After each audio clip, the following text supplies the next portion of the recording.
Hello বন্ধুরা, সবাই কেমন আছেন? আশা করি সবাই অনেক বেশি ভালো আছেন। তো আমি যে কোম্পানিতে কর্মরত ছিলাম, আজকে সেইখানে আমার শেষ দিন, কারণ আজকে আমি ওইখান থেকে ইস্তফা নিয়ে নেব। তো আজকের এই ভিডিওতে আমি আপনাদেরকে দেখানোর চেষ্টা করব কোম্পানিটা কেমন এবং কোম্পানিতে কী ধরনের কাজ চলে, সমস্ত কিছু নিয়ে আজকের এই ভিডিও। তো চলুন শুরু করা যাক। সকাল 10টার দিকে অফিসে যাইতেছি, কারণ রিজন দেব, তো তার জন্য সব ধরনের প্রস্তুতি নিয়েই বের হয়ে পড়ছি। হাতে ছিল আইডি কার্ড এবং রিজন পেপার, যা আগে থেকে ফিল আপ করে রাখা। তো এখন এই রিজন পেপার আর আইডি কার্ড জমা দিতে হবে। যেহেতু সুইং সেকশনে কাজ করছি, তো এখন প্রোডাকশন ম্যানেজারের সিগনেচার লাগবে, না হলে রিজন পাস হবে না। এইটি হলো প্রোডাকশন ম্যানেজার এবং মেকানিক ম্যানেজারের চেম্বার। তো চেম্বারে ঢুকে দেখি যে চেম্বারে কেউ নেই। ম্যানেজার স্যার না থাকায় লাইন দিয়ে ঘুরতেছিলাম। তো দেখুন কিভাবে এরা কাজ করে। এটি হলো সুইং সেকশন। এইখানে সেলাইয়ের সকল কার্যক্রম এখানে সম্পন্ন করা হয়। সুইং এর সাথে পকেট সেটআপ সেকশন রয়েছে, তো এইখানটায় যদি একটু দেখাই।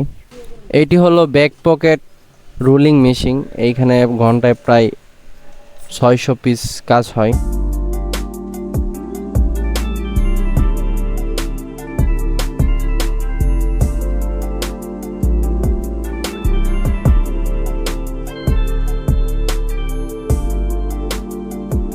পিছেই আরেকটি মেশিন ছিল, এটি দিয়ে পকেট জয়েন এবং পকেট 1/4 করা হয়, যা ঘন্টা প্রোডাকশন 320 পিস।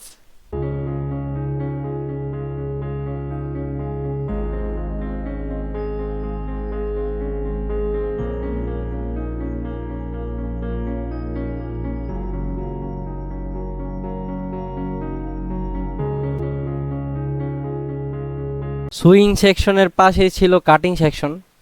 তো কাটিং সেকশনে গেলাম ভিডিও করার জন্য। দেখুন এরা কিভাবে কাজ করে।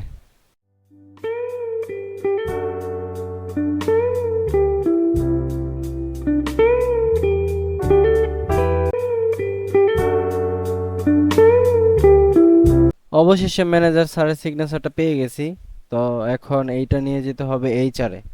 রিজাইন দিয়ে দিছি। এইচআরের ভিতরে আসলে ভিডিও করা যায় না, যার জন্য কোনো প্রকার ভিডিও করতে পারি নাই। তো একটা ম্যাডাম ছিল, ম্যাডাম আমাকে জিজ্ঞাসা করলো কী জন্য রিজন দিতেছো। তো আমি আমার কারণটা বললাম, তারপর রিজন নিয়ে নিল। কলম্বিয়া গার্মেন্টসের ভিতরে ঢুকলেই গেটের সামনে লেখা আছে সুন্দর করে কলম্বিয়া গার্মেন্টস লিমিটেড। পাশে যে জায়গাটুকু দেখতে পারতেছেন এটা হলো সমাবেশ স্থল, এবং সামনে যে রুমটা দেখতে পারতেছেন এইটা হলো জেনারেটর রুম। কলম্বিয়া গার্মেন্টস সম্পর্কে যদি একটু বলি, কলম্বিয়া গার্মেন্টস M&J গ্রুপের একটি ব্যবসায়িক শিল্প প্রতিষ্ঠান। কলম্বিয়া গার্মেন্টস ছাড়াও কলম্বিয়া অ্যাপারেলস এবং কলম্বিয়া ওয়াশিং প্ল্যান আরও দুইটি শিল্প প্রতিষ্ঠান রয়েছে এই M&J গ্রুপের। কলম্বিয়া গার্মেন্টস শ্রমিকদের সর্বোচ্চ সুযোগ সুবিধা দিয়ে থাকে, যারা এখানে চাকরি করতেছে তারাই বলতে পারে। এটি হলো কলম্বিয়া ফেয়ার শপ। এইখানে সকল মণিহারির জিনিসপত্র পাওয়া যায়। সাথে যে বাগানটা দেখতেছেন, এইখানে মৌসুমি ভেদে ফুল ফলের চারা লাগানো হয়। এটি হলো কলম্বিয়া গার্মেন্টসের বাহিরের ভিউ। দেখুন বাহিরটা কেমন দেখতে। ভিডিওটা এই পর্যন্তই। যদি আপনাদের ভালো লেগে থাকে অবশ্যই লাইক কমেন্ট শেয়ার করে দেবেন। সবাই ভালো থাকুন, সুস্থ থাকুন, ধন্যবাদ।